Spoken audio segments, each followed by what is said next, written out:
नमस्कार, आप देख रहे हैं 11 स्पेशल और मैं आपके साथ सुष्मिता राज। और बुलेटिन की शुरुआत कर लेते हैं आज की सबसे बड़ी खबर के साथ। कोल्हान को सीएम चंपाई सोरेन ने एक बड़ी सौगात दी। सरायकेला और जमशेदपुर में करोड़ों की योजनाओं का शिलान्यास और उद्घाटन हुआ। वहीं लाभुकों के बीच परिसंपत्ति का वितरण किया गया और इस मौके पर मुख्यमंत्री ने 200 यूनिट बिजली फ्री देने का ऐलान किया।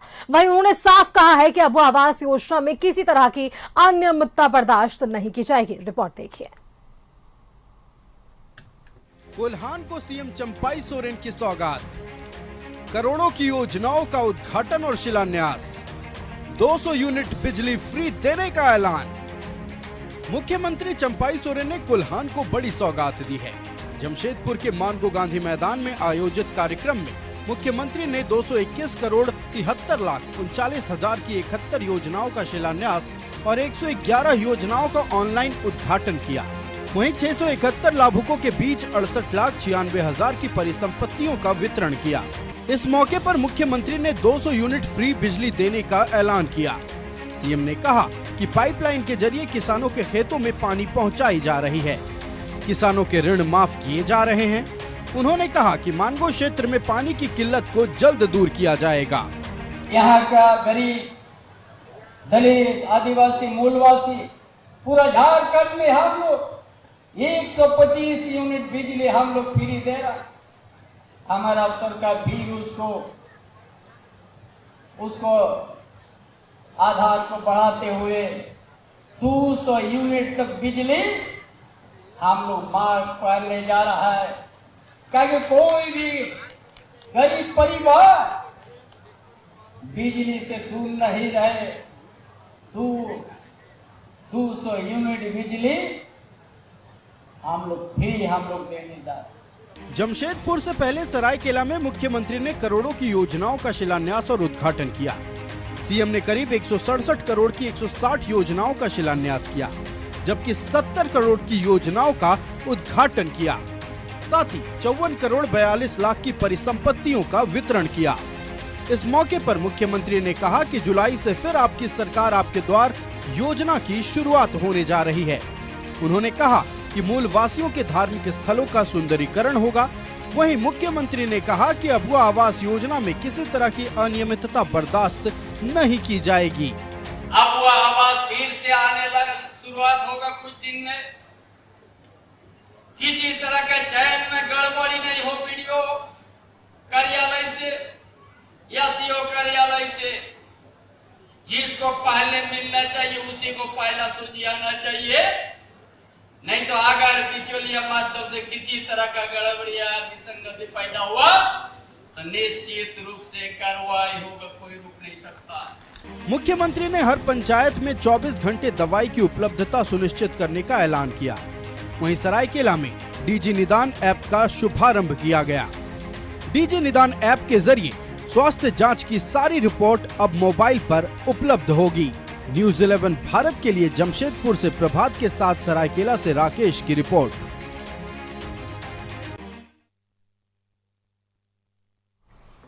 और शरीफ जमशेदपुर से हमारे साथ संवाददाता प्रभात जुड़ रहे। प्रभात का एक बार रुख कर लेते हैं। प्रभात, कोल्हान को सौगातों की बरसात आज हुई है।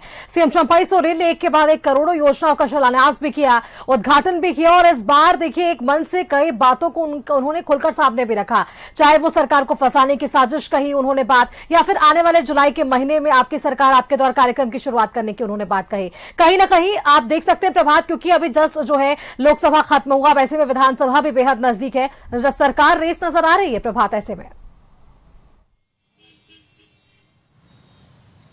बिल्कुल सुष्मिता, देखिए जैसे ही लोकसभा का चुनाव खत्म हुआ वैसे ही राज्य सरकार कहीं ना कहीं जो विकास योजनाओं है उसको लेकर कटिबद्ध थी और लगातार इसका बैठक भी चल रहा है। और आज लोकसभा चुनाव के बाद पहला एक तरह से कहें सरकार का कार्यक्रम जो है कोल्हान की धरती पे हुआ, जहां खरसवा में राजनगर में कार्यक्रम था। उसके बाद जमशेदपुर के गांधी मैदान में कार्यक्रम था, जहां राज्य के मुख्यमंत्री चंपाई सोरेन ने लगभग करोड़ों की, जमशेदपुर में अगर हम बात करें तो 221 करोड़ की योजनाओं का शिलान्यास शिलान्यास उद्घाटन किया और परिसंपत्तियों का वितरण किया। वहीं अगर राजनगर की बात करें तो वहां भी लगभग 300 से ज्यादा करोड़ की योजनाओं का शिलान्यास उद्घाटन उन्होंने किया। निश्चित तौर पर आने वाले दिनों में विधानसभा का चुनाव है, उसको देखते हुए कहीं ना कहीं सरकार ये जितनी सारी योजनाएं हैं उसे धरातल पर उतारने का प्रयास कर रही है। और ये उन्होंने आज मन से ऐलान भी किया है कि गांव के अंतिम व्यक्ति तक जो सरकार की जो विकास योजना है उसे पहुंचाना में कहीं ना कहीं कटिबद्ध है सरकार, और उसी के तहत आज ये सारी योजनाओं का शिलान्यास उद्घाटन और परिसंपत्ति का वितरण किया गया। सबसे बड़ी बात है कि अगर हम बात करें पूर्वी सिंहभूम में जो मानगो का क्षेत्र है, पानी की बहुत किल्लत है, घोर किल्लत है। हर दिन पानी के लिए लोगों को वहां जहदोजहद करना पड़ता है। तो कहीं ना कहीं राज्य के मुख्यमंत्री मंच से ऐलान किया है कि आने वाले दिनों में जो मानगो क्षेत्र में पानी की समस्या उत्पन्न हो रही है उसे भी कहीं ना कहीं उसे जल्द से जल्द दूर करने का प्रयास राज्य सरकार करेगी, ताकि यहाँ की लोगों को जो शुद्ध पेयजल है वो मिल सके। वहीं उन्होंने कहा कि जुलाई महीने से जो 25 साल से लेकर 49 साल की जो बहनें होंगी उनको जो एक तरह से सहयोग राशि के तौर पर राशि दिया जाएगा, ताकि वो भी अपने जीवन को व्यापन कर सके। साथ ही साथ अगर हम बात करें तो जो 125 यूनिट बिजली फ्री दी जाती थी अब उसे 200 यूनिट कर दी जाएगी। वहीं उन्होंने किसान को भी ध्यान में रखते हुए उन्होंने कहा कि आने वाले दिनों में जो पूर्वी सिंहभूम का जो क्षेत्र है या कोल्हान का क्षेत्र है, जहां किसान को किसान करने में या खेती करने में दिक्कत होता, बरसात के पानी का इंतजार करना पड़ता, मौसम का इंतजार करना पड़ता है, वो उसे इंतजार नहीं करना पड़ेगा और पाइप के माध्यम से हम लोग खेतों तक पानी पहुंचाने का प्रयास करेंगे, ताकि जो गाँव के जो किसान है वो भी खेती कर सकते हो। कहीं ना कहीं अगर हम मिला जुला कर अगर हम बात करें तो आने वाले दिनों में जो विधानसभा का चुनाव है उसको भी कहीं ना कहीं देख के सारी योजनाओं को उतारा जा रहा है। लेकिन जिस तरीके से मंच से राज्य के मुख्यमंत्री चंपाई सोरेन ने कहा कि अंतिम व्यक्ति तक, गांव के अंतिम व्यक्ति तक ये जो विकास योजनाएं हैं वो उसको पहुंचाने का प्रयास किया जा रहा है। उसी के निमित्त आज पूर्वी सिंहभूम में लगभग 221 करोड़ योजनाओं का शिलान्यास, उद्घाटन, परिसंपत्ति का वितरण किया, जहां काफी संख्या में क्षेत्र के लोग मौजूद थे। वहीं इस कार्यक्रम में जो मंत्री सत्यानंद भोक्ता, मंत्री बन्ना गुप्ता, विधायक मंगल कालिंदी और रामदास सोन भी मौजूद थे। तो हम ये कह सकते हैं कि राज्य सरकार जिस तरीके से दृढ़ संकल्पित है कि भाई राज्य के अंतिम व्यक्ति तक विकास की योजनाओं पहुंचाना, उसको लेकर ये सारी योजनाओं का आज कह सकते हैं कि शिलान्यास और उद्घाटन हुआ। जी सिल प्रभात, देखिए एक तरफ सीएम चंपाई सोरेन ने योजनाओं की सौगात तो दी ही, साथ ही साथ अपनी जो भी उन्होंने विकास के कार्य किए हैं उसको उन्होंने गिनवाया, लेकिन दूसरी तरफ देखिए उन्होंने बीजेपी को भी आड़े हाथों लिया, क्योंकि साफ तौर पर उन्होंने एक मन से यह भी कहा कि जिस तरीके से सरकार को लगातार असर करने की कोशिश की गई, इसके बावजूद भी 2 साल कोरोना पीरियड रहा, उस दौरान भी सरकार लगातार काम करती रही और अब देखिए साजिश के तहत हेमंत सोरेन को भी जेल भेजा गया। ये तमाम बातों को भी आज सीएम चंपाई सोरेन ने मन से सामने रखा है। क्या लगता है इन बातों से कहीं ना कहीं जो वोट का बंटवारा है वो आने वाले विधानसभा चुनाव में हमें देखने को मिल सकता है क्या? बिल्कुल, देखिए सुष्मिता, जिस तरीके से लोकसभा के चुनाव में राज्य के पूर्व मुख्यमंत्री हेमंत सोरेन को जिस तरीके से साजिश के तहत जेल में डाला गया था, उसका भी कहीं ना कहीं एक तरह से कह सकते हो तो असर देखने को मिला, क्योंकि गठबंधन की सरकार जो है 5 सीट पे जीत हासिल की है। निश्चित तौर पर जिस तरीके से उन्होंने आरोप लगाया, बीजेपी में लगभग 20 सालों तक राज्य की, चाहे वो गठबंधन अपने जो एनडीए गठबंधन है उसके साथ में सरकार चलाया, तो कहीं ना कहीं हम ये कह सकते हैं कि बीजेपी पर उन्होंने आरोप लगाया कि सरकार हमारी बनने के बाद कहीं ना कहीं सरकार को डिस्टर्ब करने का प्रयास किया गया था।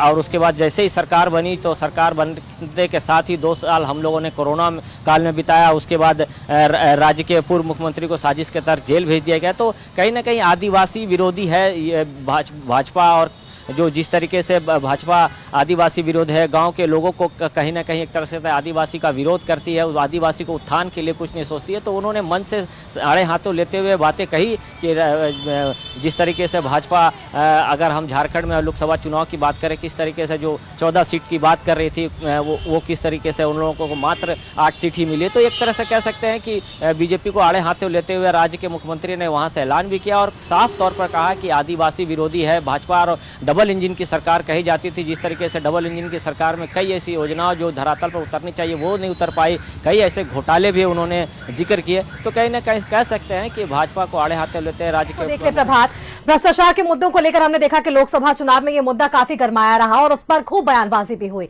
लेकिन देखिए उस दौरान जो काफी वादे किए गए उन वादों को लेकर भी आज सीएम चंपाई सोरेन जो है मंच पर साझा करते हुए नजर आए। उन्होंने तो साफ तौर पर कहा है कि जो वादे सरकार ने किए वो वादे पूरे होंगे, लेकिन लोकसभा चुनाव बीत चुका है, अब विधानसभा चुनाव की बारी है और ऐसे में सरकार के वादों पर क्या जनता विश्वास करेगी? क्योंकि आप भी ग्राउंड जीरो पर थे, आपने भी जनादेश देखा, लोगों के राय को आपने जानने की कोशिश की है। क्या लगता है लोगों में अब भी उबाल है या फिर कहीं ना कहीं वे खुश नजर आ रही है सरकार से? देखिए ये निश्चित तौर पर जिस तरीके से जनादेश के जब हम लोगों ने खबर करने जा रहे थे जी। तो वो लोगों की अलग अलग प्रतिक्रिया आ रही थी। निश्चित तौर पर राज्य के मुख्यमंत्री ने लोगों को जिस तरीके से आज सौगात दिया है कोल्हान जी। की जनता को, कहीं ना कहीं एक तरह से कह सकते हैं कि जो वादे किए गए थे उससे पूरा करने का प्रयास किया जा रहा है। और उन्होंने साफ तौर पर मंच पे कहा है कि सरकार हमारी 5 साल पूरा चलेगी और कई ऐसी योजनाएं हैं जो अभी धरातल पर आने बाकी है। जैसे उन्होंने कई ऐसी योजनाओं का जिक्र भी किया, जैसे ग्राम गाड़ी योजना है जो ग्राम के लोगों को, गांव के लोगों को शहर तक लाने के लिए बिना पैसे के फ्री में उनको सेवा दे रही है। साथ में मुख्यमंत्री क्रेडिट कार्ड योजना है। मुख्यमंत्री पूर्व मुख्यमंत्री अगर हम कहें तो जो शिबू सोरेन है उनके नाम से जो क्रेडिट कार्ड चलाया जा रहा है, छात्रवृत्ति चलाया जा रहा है। कई ऐसी योजनाएं हैं जो सरकार जो आम जनता है उन तक पहुंचाने का प्रयास कर रही है। और एक तरह से कहें तो कहीं ना कहीं लुभाने का प्रयास भी जरूर किया गया है आने वाले जो विधानसभा का चुनाव है। लेकिन सरकार कटिबद्ध है अंतिम व्यक्ति तक विकास पहुंचाने के लिए। और उसका आज एक तरह से कहे नज़ारा देखने को मिला, जिस तरीके से कार्यकर्ताओं में चाहे लाभुकों के बीच में उत्साह था। लाभुक काफ़ी खुश नजर आ रहे थे, कहीं ना कहीं उन्हें उनका जो वादे किए गए थे राज्य सरकार के द्वारा वो पूरा होते देख रहे थे।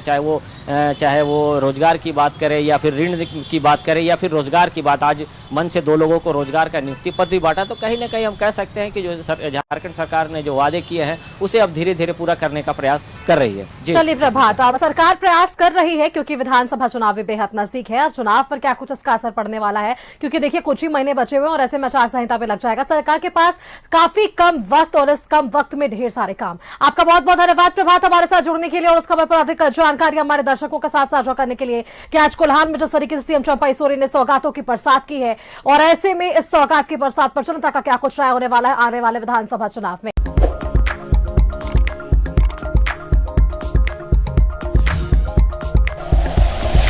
Like and share videos, subscribe करें हमारा चैनल और प्रेस करें बेल आइकॉन। न्यूज़ 11 भारत, सच है तो दिखेगा।